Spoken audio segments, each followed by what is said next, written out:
بسم اللہ الرحمن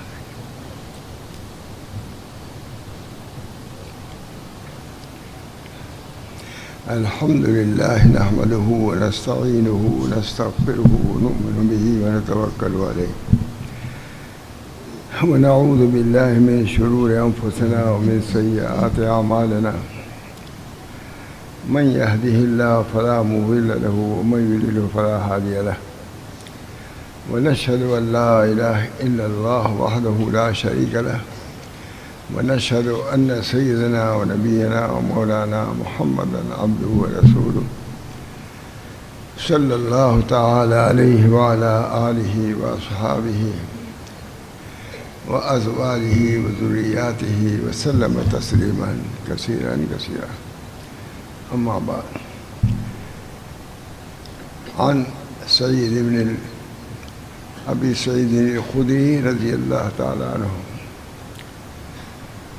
قال قال النبي صلى الله عليه وسلم: اعبدوا الرحمن وأطعموا الطعام وأفشوا السلام تدخلوا الجنة بسلام، أو كما قال عليه الصلاة والسلام. دوستو، بزرگوں اور عزیزوں، یہ خطبہ جو ابھی پڑھا گیا ہے اس کو خطبہ مسنونہ کہا جاتا ہے. ایک دفعہ ہم لوگوں نے حضرت مولانا حبیب الرحمن صاحب اعظمی رحمہ اللہ سے کہا کہ حضرت کوئی بیان فرما دیجیے. عصر کی نماز کے بعد کہا ہاں میں مختصر بیان کر دوں گا، لیکن خطبہ یہی پڑھا تو خود اشکال کیا ہے، تو بیان کرنا ہے مختصر اور خطبہ پڑھا میں نے تھا طویل. خود مولانا نے فرمایا کہ بھائی میں نے اس لیے پڑھا کہ یہ خطبہ مسنونہ ہے، اس کی فضیلت حاصل کرنے کے لیے میں نے یہ خطبہ پڑھا، اور کہا کہ آپ مطمئن رہیے میں تقریر مختصر ہی کروں گا. یہ بھی کہا. ہم لوگ کہتے برابر قیام رہتا تھا، ہفتوں قیام رہتا تھا ہمارے کمرے میں. ہم لوگ کہتے تھے کہ حضرت کوئی بیان فرما دیے. فرماتے دیکھو فلاں مولانا صاحب ان کو بولنے کا بہت شوق ہے، ان سے تقریر کراؤ، مجھ کو رہنے دو. بہرحال تقریر نہایت مختصر فرماتے تھے یا جامع فرماتے تھے. اصلاح المسلمین کے جیسا شاید سینکڑوں سال سے ہوتا ہے، کچھ ہی کم ہوگا. فرمایا، ہم نے کہا حضرت آپ تقریر فرمائیے. گئے، وہ لکھا بھی ہوا ہے. فرمایا دیکھو حدیث جو نقل کیا کرو اس سند کے ساتھ کیا کرو، کم سے کم راوی کا ضرور ذکر رہنا چاہیے. 2-3 اور بات کر کے اتر ہے. مختصر تقریر. دوستو، بزرگوں اور عزیزوں، ان تمام حضرات کا عمل ہو یا قول ہو قابل اقتداء ہے. حضرت مولانا حبیب الرحمن صاحب اعظمی بڑے شخص ہے، اللہ تعالیٰ نے ان کو خاص مقام علم میں دیا تھا.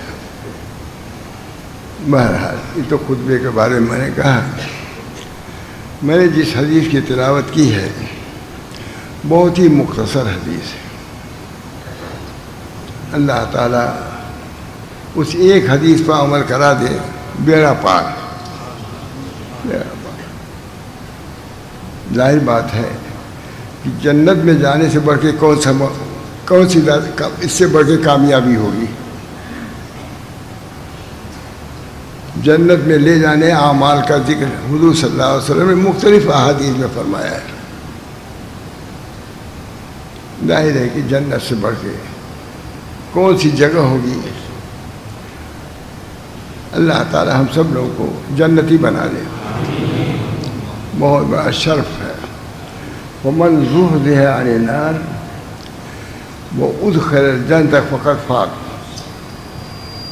جو جہنم سے بچا لیا گیا، جنت میں داخل کر گیا، وہ کامیاب ہو گیا. دوستو، اسی بنا پر ہمارے حضرت ماشاء رسول اللہ صاحب کا عقیدہ کا عموماً بیان یہ ہوتا تھا بڑے بڑے علماء کے سامنے کہ ایک مرتبہ تو جنت کا سوال کر لو دن بھر میں، جنت بھی خوش ہو جائے گی تم سے. یہ مجھ کو مانگتا ہے تو جنت خوش ہو جائے گی. اور جہنم سے پناہ بھی مانگ، جہنم اس سے بھی خوش ہوگی کہ ہم سے ڈرتا ہے تب تو پناہ مانگتا ہے، خوش ہو جائے گی جہنم. کبھی مثال دیتے تھے جیسے چوراہے پر پولیس کھڑی رہتی ہے، لیکن رکشے والے ہم لوگ جو 3 آدمی کبھی جاتے ہیں تو اتر جاتے ہیں دور، تو وہ کہتے ہیں حضرت فرماتی ہے، حضرت ماشاء اللہ کہا پولیس والا دیکھتا رہتا ہے، یہ 3 آدمی آ رہے تھے، ایک آدمی کو اتار دیا، تو وہ یہ کہتا ہے قانون کس نے رعایت کیا، اس کو معاف کر دیتا بغیر دیکھے ہوئے. دیکھے ہوئے ہیں لیکن سمجھتا ہے کہ ہم نے دیکھا نہیں. اللہ تعالیٰ کے احکام کی رعایت، کے آداب کی رعایت بہت بڑی چیز ہے. اس وجہ سے جہنم سے پناہ مانگنا جہنم کے خوش کرنے کی بات ہے کہ ہم سے ڈرتا ہے، دیکھو اس وجہ سے اس کو معاف کر دو.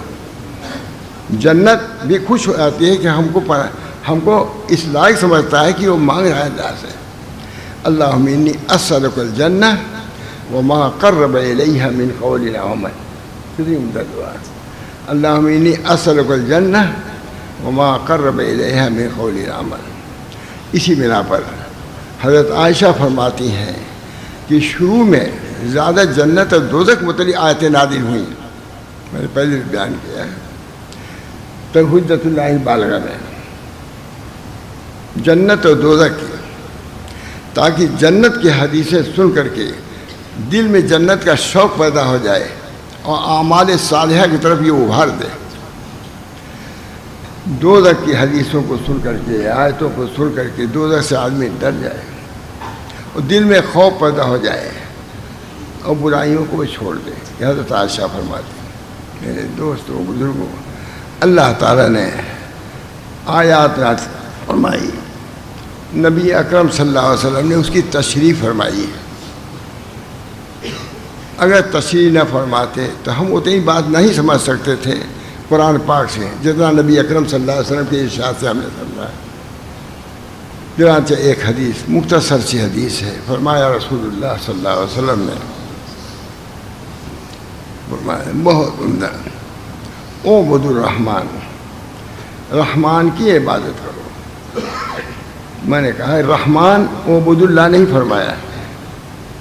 میں نے ایک نقطہ بیان کیا، کیونکہ اللہ تعالیٰ کا معاملہ تمہارا رحمانی سے زیادہ ہے. بسم اللہ الرحمن الرحیم، الحمدللہ رب العالمین الرحمن الرحیم. جب اللہ تعالیٰ تمہارے ساتھ رحم کا معاملہ فرماتا ہے تو پھر تم کو ان کی عبادت کرنا چاہیے. رحمانی کے نام سے حضور نے یاد کیا ہے، اعبد الرحمن، رحمان کی عبادت کرو. تصور یہ کرو کہ اللہ رحمان ہے، ہماری ناقص عبادت کو بھی وہی قبول کرے گا. اس وجہ سے عبادت کا اہتمام ظاہر کی ہونا چاہیے. اعبد الرحمن. پہلے زمانے میں کوئی مصیبت آتی تھی، بلا آتی تھی تو لوگ مسجدوں میں چلے جاتے تھے. خود نبی اکرم صلی اللہ علیہ وسلم فرماتے ہیں کہ جب مصیبت آئے تو مسجد کی طرف جاؤ، نماز کی طرف جاؤ. خود حضور کا معمول یہ تھا. آج اس میں کمی ہو رہی ہے، کیسی کیسی مصیبتیں آتی ہیں. ہمارے جوان غفلت میں ویسے ہی گھومتے رہتے ہیں. پہلے جوان بھی مسجدوں میں آ جاتے تھے. اس بنا پر اعبد الرحمن، رحمان کبھی اس کو چھوڑو نہیں. جب تم اللہ کے بندے ہو پھر عبادت سے بے اعتنائی کا مطلب ہی نہیں، کچھ نہیں. عبادت سے بے اعتنائی، عبادت اسے کہتے ہیں کہ بندہ ایسا کوئی عمل کرے جس سے اللہ راضی ہو جائے، یہ عبادت. عبودیت اسے کہتے ہیں کہ اللہ کی طرف سے کوئی بلا آئی، مصیبت آئی، اس سے بندہ راضی ہو جائے، یہ عبودیت. عبدیت میں اور عبادت میں فرق ہے. عبادت کا تعلق اللہ کی طرف سے آتا ہے، بندہ راضی ہوتا ہے، یہ ہے عبدیت. اور اپنی طرف سے کوئی عمل کیا تاکہ اللہ راضی ہو جائے، یہ عبادت. عبدیت کا مقام عبادت سے بڑھا ہوا ہے. نبی اکرم صلی اللہ علیہ وسلم کو کہیں عابد نہیں کہا گیا، عبد کہا گیا ہے. اور عبد کا تعلق صرف دنیا سے نہیں، آخرت میں بھی ہے. عبادت کا تعلق صرف یہیں سے آتا ہے. حدیث ہے نبی اکرم صلی اللہ علیہ وسلم کی کہ مومنین محبت کے اعتبار سے زائد ہے، اشد ہے. کافر بھی وہاں دعویٰ کریں گے کہ ہم بھی ہیں، محبت کے اعتبار سے ہم تم سے زیادہ ہیں. وہ دعویٰ جھوٹ کی عادت ہے دنیا میں، تو وہاں بھی جھوٹ ہی کہیں گے، جھوٹے ہوتے ہیں. میں نے کہا کرالا میں گیا تھا، میں نے کہا دیکھو ہم یہ بات کہہ رہے ہیں منکر نکیر کو جمع کر رہے ہیں، لیکن وہ صحیح سے ہی جمع کر رہے ہیں. لیکن بہت سے ایسے بھی ہو سکتے ہیں کہ غلط جمع کریں. ہم کچھ کر رہے ہیں دوسرا کچھ کہیں، کیوں ہو سکتا ہے. بہت خوش ہوئے عبداللہ کاپوری صاحب موجود تھے وہاں سامنے. اللہ تعالیٰ تو جمع تو ہو رہا ہے. اللہ تعالیٰ ہم سب لوگوں کو ایسی باتیں کہنے کی توفیق مرحمت فرمائے جو اللہ کے مرضی کے مطابق ہو.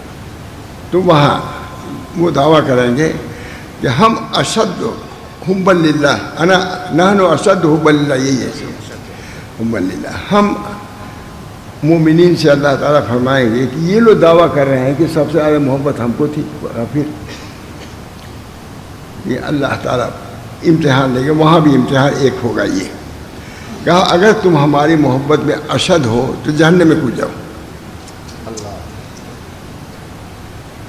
عادت رہے اطاعت کی تب تو کریں، عادت ہی نہیں کودیں گے. پھر مومنین سے اللہ تعالیٰ تفسیر مظہری میں روایت ہے، پھر مومنین سے اللہ تعالیٰ فرمائیں گے، یہ سب حضرت سے سنا ہوا ہے. مومنین سے اللہ تعالیٰ فرمائیں گے کہ اگر تم لوگ ہماری محبت میں سچے ہو، اشد ہو تو کود جاؤ. مومن جہنم میں کود جائیں گے. وہاں بھی یہ روایت میں نہیں لکھا. حضرت فرماتے تھے کہ اس وقت ندا ہوگی کہ یا نار کونی بردوں و سلامن علی المومنین. یہ حضرت روایت میں نہیں ہے. جیسے ابراہیم علیہ السلام تو اس وقت یا نار کونی بردوں و سلامن، اسی طرح اللہ تعالیٰ فرمائیں گے کہ یہ مومنین ہمارے مخلصین ہیں، ہمارے محبین ہیں، ان کو کوئی غضب نہیں پہنچنا چاہیے، کوئی تکلیف نہیں پہنچے. دوستو اللہ تعالیٰ اپنے فضل و کرم سے خاص اپنے ابدیت کی توفیق دے. عبادت کی بھی ابدیت کی بھی. نبی اکرم صلی اللہ علیہ وسلم عبد تھے، ہر چیز میں ابدیت کو غالب. ہم اللہ کے بندے ہیں. ہم کھانا بھی کھاتے ہیں، وہ عبادت نہیں کھاتی، وہ ابدیت کا تقاضا ہوتا ہے. وہ اکلو کھاتے تھے، ابدیت کا تقاضا. یہ اللہ ہم اس لائق نہیں ہیں، ہم کھا رہے ہیں. ابدیت کی شان غالب تھی نبی اکرم صلی اللہ علیہ وسلم پر. اور ایسی ابدیت تھی کہ علامہ شارانی فرماتے ہیں کہ نبی اکرم صلی اللہ علیہ وسلم کی نبوت کا رفعت کا تو کچھ اندازہ ہوتا ہے، لیکن ابدیت کا اندازہ نہیں ہوتا کس درجے پہ تھے ابدیت کے. فنا کیا تھا انا عبدک. نبی صلی اللہ علیہ وسلم فرماتے ہیں میں اللہ میں آپ کا بندہ ہوں اور آپ کے بندے کا لڑکا ہوں، آپ کے بندی کا لڑکا ہوں. اے اللہ یہ ہاتھ اور پیر میرے نہیں. لم تملکنا منہا شیئا، آپ نے کسی چیز کا مالک ہم کو نہیں بنایا ہے. فرماتے تھے صوفیہ ہیں جو یہ دعویٰ کر سکیں؟ کسی صوفی نے کہا یہ فنائیت والی بات. نبی صلی اللہ علیہ وسلم کی فنائیت کہ اپنے ہاتھ اور پیر کو بھی اپنی طرف منسوب نہیں کیا، خدا کی طرف منسوب کر دیا ہے. کہا کوئی صوفی ایسا نہیں جو اس مقام پہ پہنچا ہو. جس طرح نبی صلی اللہ علیہ وسلم سردار ہیں احکام شرعیہ میں، اسی طرح عبدیت میں بھی سب سے بالا تر ہے. بہرحال اللہ تعالیٰ نے فرمایا جنت کا راستہ دکھلایا. جنت کے اعمال کو کون بتلاتا ہے؟ نبی کریم صلی اللہ علیہ وسلم، چونکہ ترجمان تھے غیب کے. حضور اقدس صلی اللہ علیہ وسلم غیب کے ترجمان. جو اللہ نے نہیں کہا نبی سے کہلا دیا ہے. اعبد اللہ، اعبد الرحمن. چھوٹی سی حدیث ہے، اور بھی بہت سی حدیث ہیں. اعبد الرحمن، رحمان کی عبادت کرو، وہ رحم کرنے والا ہے. رحم کا تعلق دنیا سے بھی رہے گا اور آخرت سے بھی رہے گا. وسعت کے ساتھ وہاں رحمت، دیر پر رحمت، یہاں بھی رحمت. فرق کیا ہے علماء نے. اس بنا پر جب اللہ رحمان ہے تو اس کی عبادت کرو. اعبد الرحمن، رحمان کی عبادت کرو۔ میں نے یہ کہا کہ اس کی عادت اپنے بچوں کو ڈالنا چاہیے۔ عبادتی تو ہے، 7 سال کے بعد عبادت نماز کا حکم کرو، 10 سال کے بعد ان کو نماز کا پر مارو، یہ عبادتی تو ہے۔ اپنے بچوں کو عبادت کی عادت ڈالنا چاہیے، تم کو اس کا ثواب ملے گا۔ تم ولی ہو، بچہ کو تو معاف ہو جائے گا، لیکن تم پکڑے جاؤ گے کہ تم نے تربیت کا خیال نہیں کیا۔ تربیت بہت بڑی چیز ہے، نبی صلی اللہ علیہ وسلم نے تربیت کا حکم دیا ہے۔ بچہ گنہگار نہیں ہوگا، لیکن تم گنہگار ہو گئے، اپنے ولایت کا تم نے حق ادا نہیں کیا۔ اللہ تعالیٰ ہم سب کو تو بڑی کوتاہیاں ہیں۔ اعملوا بطاعت اللہ واتقوا معاصی اللہ ومروا اولادکم بامتثال الاوامر واجتناب النواہی ذلک وقائل لهم ولکم من النار۔ ایک شامی عالم لکھ رہا ہے، اعملوا بطاعت اللہ، اللہ کے طاعت پر خود عمل کرو، واتقوا معاصی اللہ، اللہ کے معاصی سے بچو۔ شکایت سے معاصی تو ہے، اللہ سب سے بڑا تو غفلت ہے، ام الامراض معاصی تو ہے۔ اعملوا بطاعت اللہ واتقوا معاصی اللہ ومروا اولادکم بامتثال الاوامر واجتناب النواہی، اپنے بچوں کو بھی اس کا حکم کرو، معاصی سے بچنے کا حکم کرو، طاعت کے کرنے کا حکم کرو۔ یہ تمہارے لیے اور تمہارے بچوں کے لیے جہنم سے بچاؤ کی صورت ہے، پوری شرح ہوگی قرآن پاک کے۔ اعملوا بطاعت اللہ واتقوا معاصی اللہ ومروا اولادکم بامتثال الاوامر واجتناب النواہی ذلک وقائل لهم ولکم من النار۔ اللہ ہم سب لوگوں کو ان حدیثوں پر عمل کرنے کی توفیق عطا۔ فرمایا رسول اللہ صلی اللہ علیہ وسلم نے اعبدوا الرحمن، دوسرا کہا ہے عمل کیا ہے، وَأَطْعِمُوا الطَّعَامَ، عبادت میں کوتاہی ہو، اطعام طعام سے اس کو پوری کرو، یہ اشارہ ہے۔ اعبدوا الرحمن وَأَطْعِمُوا الطَّعَامَ، کھانا کھلاؤ، بڑی فضیلت ہے۔ وَيُطْعِمُونَ الطَّعَامَ عَلَىٰ حُبِّهِ مِسْكِينًا وَيَتِيمًا وَأَسِيرًا، بہت کھانا کھلانے کی بہت فضیلت ہے۔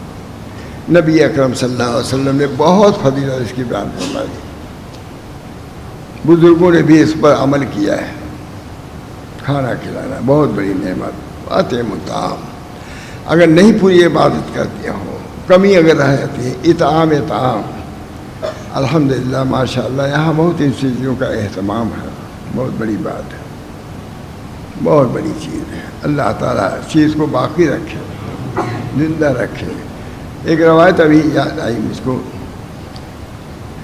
ایک اعرابی تھے، وہ بڑی عمدہ دعا کر رہے تھے، بڑی عمدہ۔ نبی اکرم صلی اللہ علیہ وسلم سنا تو کہا اپنے ایک آدمی سے کہ دیکھو اس کو روکے رکھنا، ہمارے پاس لے آنا۔ اسی پر میں نے 11ویں چیز اقوال سلف کی ختم کیا، اسی روایت پر نئی بات لے آئے۔ بہت عمدہ دعا ہے، بھی نقل ہے۔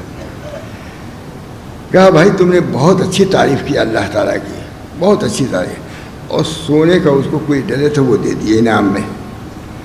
میں نے کہا کہ انعام بہت گجرات میں چلتا ہے، اس کی اصل تو یہی موجود ہو گئی۔ میں بھی اب کچھ دیتا لیتا ہوں، طلبہ جو ہاتھ لے کے، میں کہتا سنت گجراتی ہی ہے، ورنہ کوئی دیتا ہوتا نہیں تھا۔ میں انعام دیتا ہوں، میں بھی دیتا ہوں، کہاں کے دیتا ہوں، کوئی پوچھتا بھی نہیں تھا، ختم ہوتا کتنا ختم ہوتا رہتا ہے۔ لیکن اللہ تعالیٰ کا شکر ہے کہ وہاں بھی یہ چیز چل پڑی۔ بہت آپ لوگ رہے ہوں گے، دیکھا ہوگا سب باقاعدہ خوب اجتماع ہوتا ہے۔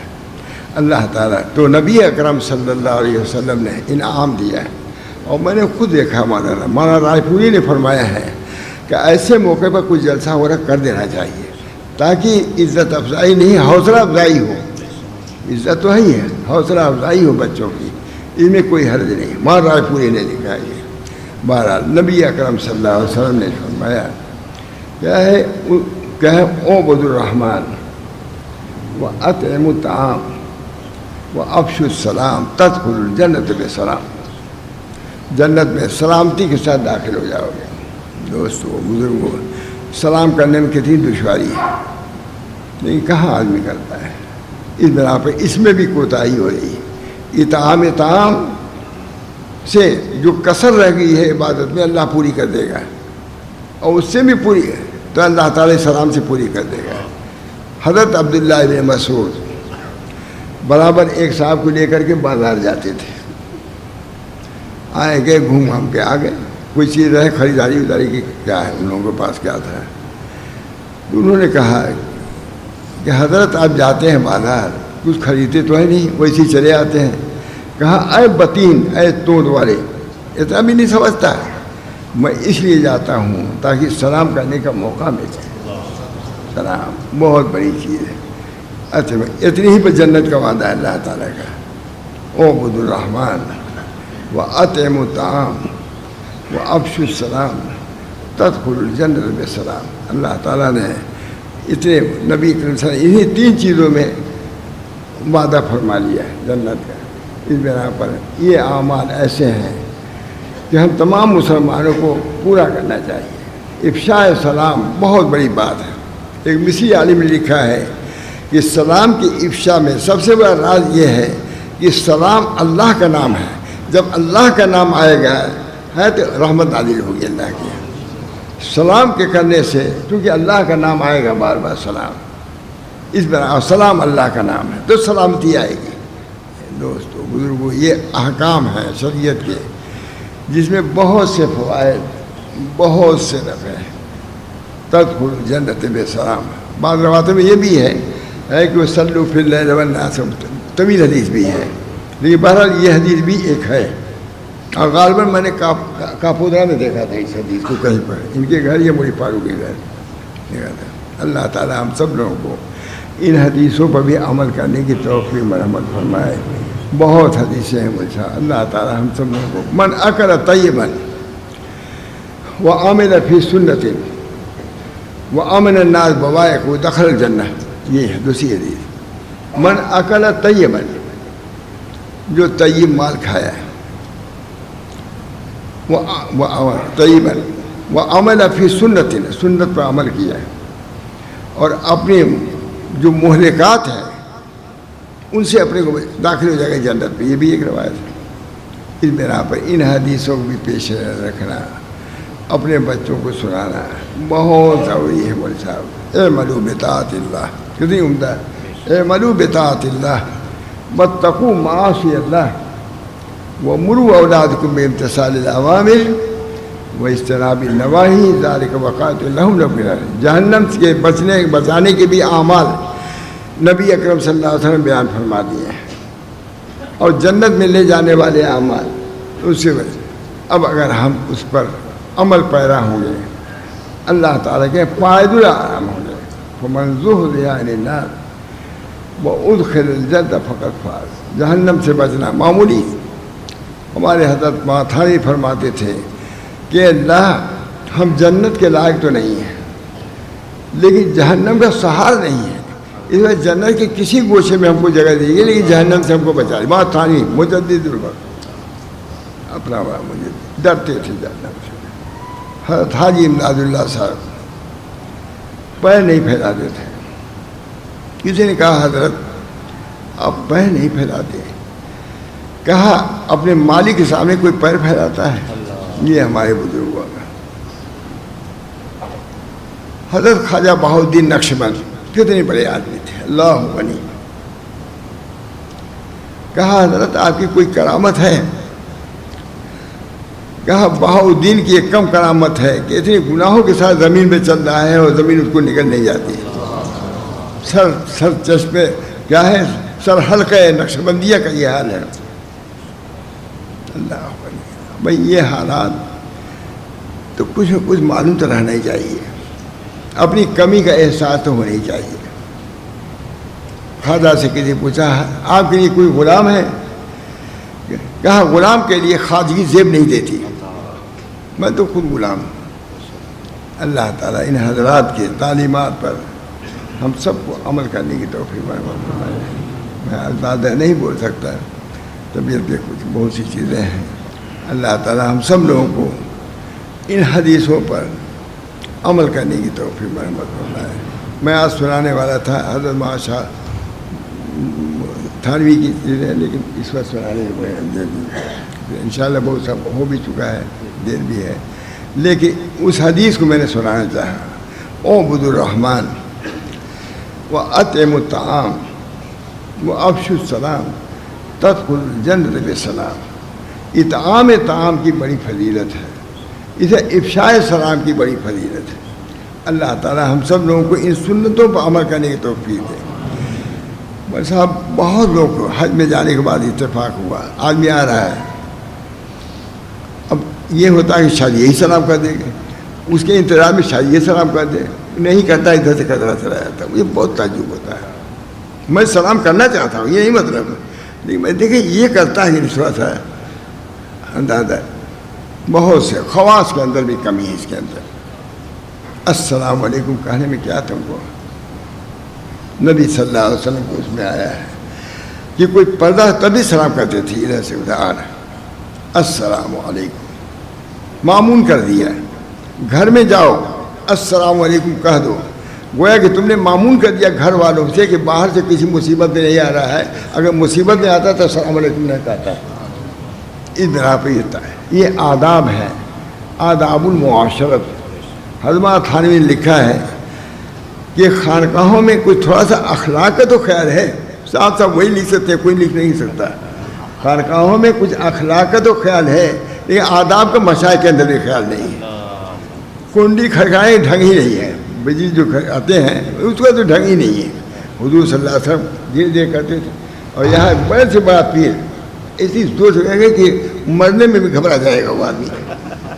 اس سے تجربہ، یہ آداب المعاشرت حضرت تھانوی نے کہا آداب المعاشرت مشائخ کے اندر بھی کم ہے، وہ وہی کر سکتے ہیں، دیکھ لیجیے اس میں آداب المعاشرت۔ بہرحال میں دوستوں بزرگوں، یہ آداب ہیں رسول اللہ صلی اللہ علیہ وسلم کے، جس کے بارے میں خود فرمایا نبی اکرم صلی اللہ علیہ وسلم نے، ادبنی ربی فاحسن تعدیبی،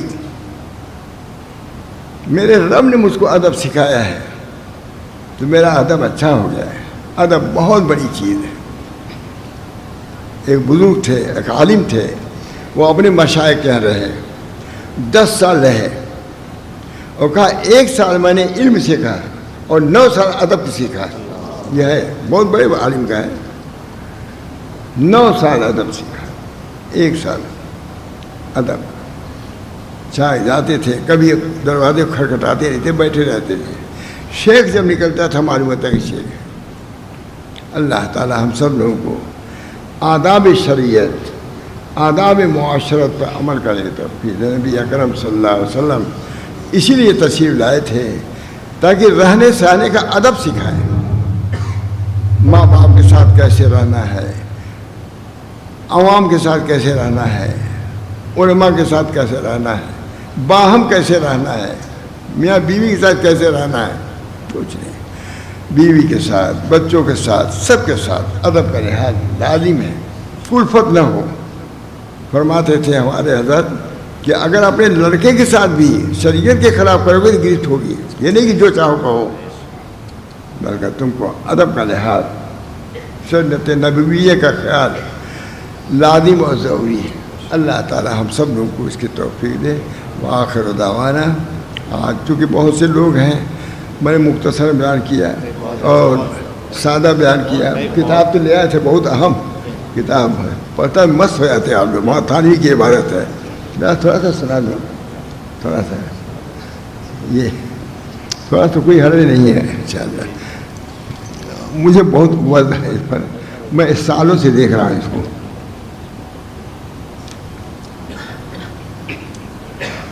دیکھیے کتنا عمدہ لکھتے ہیں، یہ ادب ہے، ٹھیک ہے، اس کے جوڑ ہے۔ ایک روز حضور پر نور ممدوح الذکر دام ذلہم، حضرت تھانوی لکھ رہے ہیں، کس کو؟ حضرت حاجی صاحب مدد لکھ رہے ہیں۔ ایک روز حضور پر نور ممدوح الذکر دام ذلہم، کہ کوئی لکھتا ہے اپنے شیخ کو؟ کوئی نہیں لکھتا، جو حضرت تھانوی نے لکھا ہے۔ ایک روز حضور پر نور ممدوح الذکر دام ذلہم کہ محفل قدس و مجلس انس میں کہ منبع فیوز و انوار معدن برکات و اسرار ہے. مجلس کے بارے میں کہہ رہے ہیں. دامت ذلہم کی محفل قدس و مجلس انس میں کہ منبع فیوز و انوار و معدن برکات و اسرار ہے. من جملہ افادات اس مضمون کا بھی تذکرہ ہوا ہے. اتنے بھی ایک بات ہے. کیا ہوا؟ ہوا اندازہ کہ مقبولان الہی مظہر عتم میں صفات رحمت کے ہوتے ہیں. حضرت ممدوح دامت ذلہم کو براہ شفقت و دل سوزی خیال ہوا کہ ان غریقان بحر غفرت کو ساحل ہدایت پر لانے کی کوئی صورت نکالی جائے. حضرت تھانوی لکھ رہے ہیں کہ ہمارے شیخ کے ذمن میں آیا کہ ان گمراہوں کو کسی طریقے سے ہدایت پر لایا جائے. اچھے انداز سے لکھے. حضور ممدوح دامت ذلہم کو براہ شفقت و دل سوزی شیخ کے بارے میں لکھ رہے ہیں. خیال ہوا کہ ان غریقان بحر غفرت کو ساحل ہدایت پر لانے کی کوئی صورت نکالی جائے. مکہ میں تب گمراہ ہو رہے ہیں لوگ, ذہن میں آئے کہ ان کو ہدایت پر لایا جائے, گمراہی سے نکالا جائے. نہیں بات اچھے الفاظ ہیں, مجھے مزہ آتا ہے اس پر بہت. نہیں آیا ارشاد فرمایا کہ کتاب تنویر فی اسقاطی تدبیر تصریف حجت اللہ ابن عطا صاحب خود سرہم اس مباحث میں خوب ہے. حضرت تھانوی نے کہا یہ کتاب, اس کتاب کا نام یہ ہے, یہ التنویر فی اسقاطی تدبیر, تقدیر کے بارے میں. اس سے عمدہ کوئی کتاب اب تک نہیں لکھی گئی. اس کو پڑھنا چاہیے, بلکہ کسی سے پڑھنا چاہیے, بلکہ کسی سے پڑھنا چاہیے جس کا ہر مضمون مدلل بدلائل عقلیہ و نقلیہ و کشفیہ ہونے کے سبب سے مقبول و مرغوب ہے.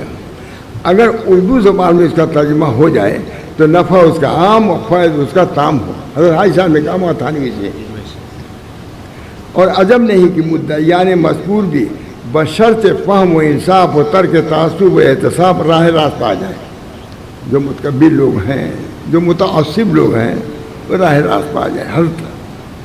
ورنہ اور سادے مسلمان تھے اس اعتقاد فاسد اور خیال کاشی سے محفوظ رہیں گے.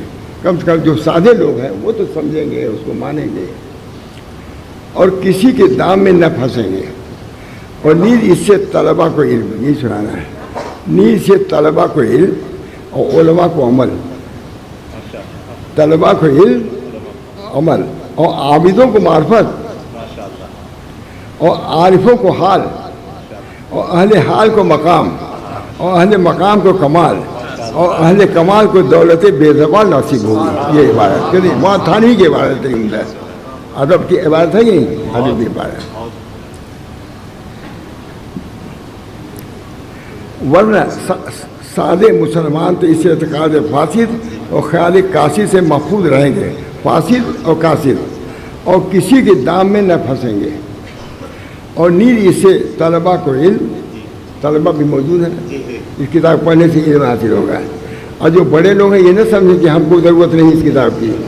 طلبہ کو علم اور علماء کو عمل اور عابدوں کو معرفت. عابد لوگ سمجھتے ہیں بھائی عبادت کافی ہے, معرفت نہیں, معلوم کہاں ڈوب جاؤ گے, معرفت آتے کرو. اور عابدوں کو معرفت اور عارفوں کا حال اور اہل حال کو مقام اور اہل مقام کو کمال اور اہل کمال کو دولت بے زوال نصیب ہوگی. یہ کتاب ایسی ہے. اور اس نادان, اب حضرت تھانی اپنے متعلق رہے ہیں, وہ حضرت تھائی صاحب متعلق ہے اپنے. اور اس نادان ناکارہ کو جو خاص واسطے استفادے معانی و برکات کے حضور میں ہند سے چند ماہ کا آیا ہوا تھا.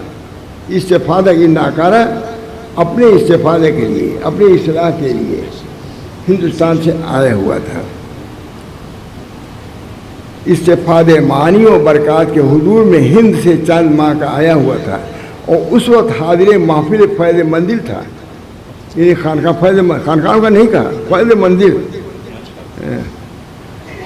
ترجمے کے لیے فرمان. اب اس کے بعد وہ تشریف لائے اور میں وہاں حاضر تھا, تو کیا فرمایا, ترجمے کے لیے فرمان ہوا کہ اشرف علی اس کا ترجمہ کر دو. یہ کتاب ہے جس پر میں باوجود اپنی نااہلیت کے امتثالا للامر مستعد بدل و جان ہو گیا. عبارت روزانہ تھوڑا تھوڑا لکھتا اور حضور میں سنا دیتا ہے حضرت کی خدمت میں، یہاں تک کہ بہت تھوڑی مدت میں بحمداللہ اتمام کے پہنچا اور اکثیر پھر اثباتی تقدیر نام رکھا. میری بداستعدادی و کاہلی پر اس امر کا سر انجام ہوا. باوجود بداستعداد یہ صرف محض حضور دامت ظلہم کا فیضان تھا، لیکن اپنی کوئی استعداد نہیں. بعض مواقع پر تفسیر، اجمال یا توضیح اغلاق کے لیے ترجمے سے ظاہر متن میں کوئی بڑھا دیا گیا ہے، بعد میں وضاحت کے لیے ایک آدھ لفظ ادھر ادھر بڑھایا گیا ہے. اس کے شروع پر فا لکھ دیا گیا ہے، ظاہر کر دیا کہ ہاں ہم نے بڑھایا ہے، لیکن یہ بھی کسی دیانت کی بات نہیں ہے. اور اس کے ختم پر حرف تے لکھ دیا ہے، ترجمہ کرنے والا اشرف علی. اور کہیں کہیں حاشیے پر حضور دامت ظلہم کے بعد ارشادات جو وقت اجتماع ترجمہ فرماتے جاتے تھے لکھ کر ختم پر لفظ ملفوظ رکھ دیا. سب واضح یہ اور بعض جگہ جو از خود کچھ لکھا اس کے بعد مترجم لکھ دیا. اور اس ترجمے میں حضرات اخوان طریقت و خلا کی حقیقت جناب مولوی محبوب الدین صاحب پشاوری اور جناب مولوی سید حمزہ صاحب دہلوی اور جناب مولوی ابو بمبوی اور جناب مولوی محمد ابراہیم صاحب سنبھلی سلمہم اللہ تعالیٰ و کرمہم و ناہم سے بہت مدد ملی. صاف کہا دیا کہ ترجمے میں ان حضرات سے مدد ملی. خصوص جناب مولوی سید حمزہ صاحب سے جزاہم اللہ حسن جزا، بہت عمدہ آگے. اللہ تعالیٰ ہم سب لوگوں کو اس کتاب کے برکات سے مستفید فرمائے اور تقریر پر پوری بحث سر حاصل بحث کیا ہے، پڑھنے لائق کتاب ہے. اللہ ہم سب کو ایسی کتابوں سے اور ایسے مضامین سے مستفید فرمائے اور ہمارا حال بنائے، ان حضرات کے علوم کے مطابق ہمارا حال بنائے. خانقاہوں کا وجود اسی لیے ہے تاکہ بہت سے صاحب حال ہیں، ان کے حال سے اپنا حال بھی درست ہو جائے. بہت سے بلب ہیں، بلب کی روشنی سے منور ہوتا ہے. خانقاہ میں اسی لیے ہے کہ کسی کا نور اگر کم ہے تو دوسرے کے نور سے اس کی تلافی ہو جائے. نور اجتماع سے ہے، اجتماع اسی لیے ہے تاکہ ایک دوسرے سے استنارہ یعنی نور کو حاصل کیا جائے. اللہ ہم سب لوگوں کو یہ سب معلوم کس سے کیا پہنچے، ان سے پہلے ہم سے پہنچے کچھ نہیں پہنچا. کون کس درجے کا کچھ نہیں سمجھ سکتا ہے. بہت سے لوگ خانقاہوں میں رہتے ہیں، بہت سے صاحب حال ہوتے ہیں، صاحب مقام ہوتے ہیں، کچھ پتہ نہیں ہے، لیکن اس کا فیض پہنچتا ہے. ہر بلب کا نفع پہنچ رہا ہے ایک دوسرے کو. اللہ تعالی ہم سب لوگوں کو ان چیزوں سے بھی مناسبت پیدا فرمائے اور باطنی احوال سے، کیفیات سے ہمارے قلوب کو سرشار فرما دے. اللہ تعالیٰ دعا کیجیے. یہ حضرات ہم حاضر ہوئے آپ حضرات کی خدمت میں، آپ کی عزت افزائی اور کیا میں کہوں. اللہ تعالیٰ آپ لوگوں کو جزائے خیر مرحمت فرمائے اور ہمارا آنا ہمارے لیے بھی مفید ہو اور ساری امت کے لیے مفید ہو. اللہ تعالیٰ ذریعہ بنائے اس کو دین کی اشاعت کا، شریعت کے اشاعت کا، طریق کی وضاحت کا، اس کو ذریعہ بنائے اس مجلس کو. میں تو اس لائق نہیں، لیکن ضرور میں اللہ سے دعا کرتا ہوں کہ اللہ ہمارے اس آنے کو مفید بنا دے، کارآمد بنا دے. آپ کے اختیار میں سب کچھ ہے. اتنے طالبین ہیں، میری وجہ سے نہیں لیکن الحمدللہ اتنے طالبین ہیں، ان کی طلب کو اللہ دیکھ رہا ہے. ضرور ان کو بھی اور ان کے ساتھ ہم سب لوگوں کو اللہ تعالیٰ مستفید فرمائے گا اور اپنی محبت اور نسبت سے سرفراز فرمائے گا. ربنا تقبل منا انک انت السمیع العلیم برحمتک یا ارحم الراحمین محمد سید النبی الکریم صلی اللہ تعالی علیہ وسلم. لا الہ الا